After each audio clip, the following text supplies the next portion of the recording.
This is Goku's son, DBZ, and welcome back for a new game review.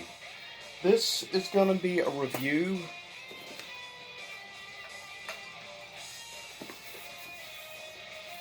for the Neo Geo Mini.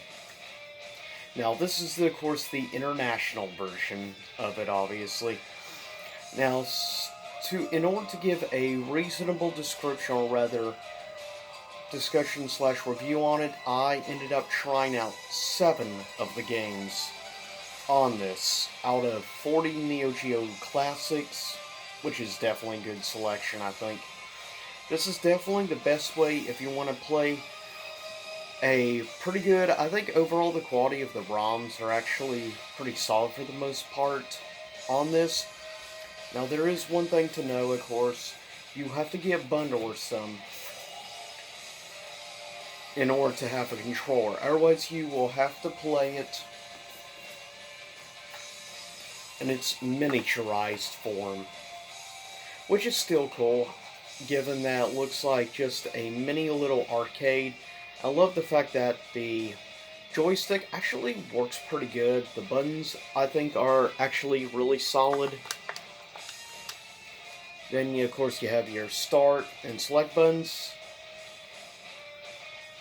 And then how you would plug controllers up to this is on each side. You have that. Then, of course, on the back, you have a plug-in for your earphones, and of course your power cable, obviously USB plug, your normal turn on and off of the device SNK button. Now if you're wondering what this is the only way you can actually play games if you want to hook up to your TV. It doesn't do regular HDMI, it does mini HDMI. So either you will have to spend more money for a mini HDMI cord, or just buy a little converter plug to plug in and then plug in your normal HDMI to it.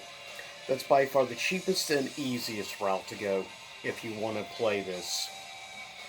It's definitely the best route to go, is just get the converter. You can pick up one of those for maybe like $3-4, or you could spend probably about like $10 or $12 for a mini HDMI cord. I prefer to do this since I already have regular HDMI cords.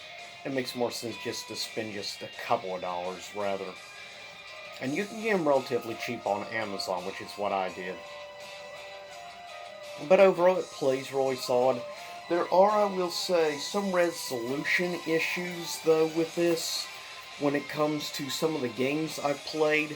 Most of them, I didn't have any major issues on the resolution of. I do like the fact that it has a variety, like about 4 different screen settings and stuff you can do for the background and stuff as you play, of course. Of games I tried on this personally, I did see definitely some resolution issues, specifically with Metal Slug. Was definitely the big one that I noticed, a resolution issue going to the big screen from the mini screen. All the games look perfect on the mini screen. But yeah, I did notice some blurriness in everything with the resolution when it came to Metal Slug. Most of the regular fine games, though, I did not have that same issue with. But gameplay-wise, I mean, still, Metal Slug is classic, but I only tried the first Metal Slug game. I didn't try Metal Slug 2 or the others. I thought King of Fighters 95 actually looked really good and played pretty solid. So I give positive on that. Also, I tried, of course, Mark of the Wolves, and it looks, in my opinion, really good. Actually, resolution looks just fine to me.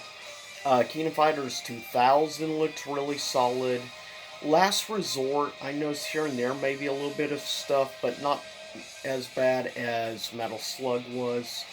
Also, Samurai Showdown 4 looked just fine as well. Fun fact, that's my favorite of the Samurai Showdown series.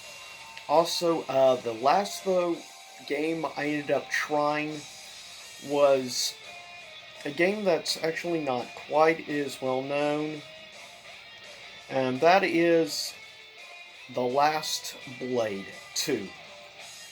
It's a good weapon-based 2D fighting game, very much so like the Samurai Showdown series.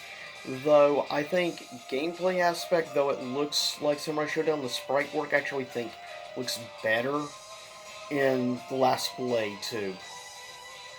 It doesn't have as many like super well-known characters, obviously, unlike Samurai Showdown, but mechanically speaking, it plays really solid. But overall, gameplay-wise, I didn't notice any major issues. Some people I noticed early when it was first released said some sluggish issues or delay reaction versus when they press the buttons, but all I can figure is since I didn't have any issues like that, is they probably worked out those issues from the earlier models of it. Plus, I don't know which models they actually reviewed. I don't know if it was the international like I got or other, because there's like 3 or 4 different models, and each has some selected different games than the other. I chose international, price is more reasonable, and two, I think overall, I preferred also the game lineup better overall on the international version of this. But yeah, if you are interested in getting this, you can get it for like $50 this, which is good compared to what it cost when it first came out. It was like 130 or something. So it's definitely very affordable now. And also, of course, as I mentioned, if you get a bundle, you're probably looking at maybe, what, probably $70 or something like that with a controller, because otherwise you will be setting back about $25 for a controller. Like I said, you'll also need the HDMI mini converter if you don't have a mini cord. So keep these things in mind if you're going to get this, but honestly, overall, on a grain scale, since I did have some issues with Metal Slug, though it didn't completely ruin it for me, overall though, I give the Neo Geo Mini I'm probably gonna give it a B+. I think it's actually really good, really solid, and I still recommend it. Is it perfect? No. But still, I had a good time. Honestly, even though I didn't have those issues with the NES Mini, I personally enjoyed myself more with the Neo Geo Mini over the NES Mini. Though for me, so far, I still think the SNES Mini is by far the best that I've tried so far. And my least favorite, unfortunately, is the PlayStation Classic or Mini. Stay tuned in the future, in the next month, for my review of course, the TurboGrafx 16 Mini. Stay tuned for that review, and I'll see y'all next time. Same YouTube time, same YouTube channel. Stay safe, and seriously, if you get a chance, pick it up. But I'll see y'all next time, and stay safe out there, everyone. And I hope you enjoyed the music in the background from Geese Howard and KOF 14. Peace out.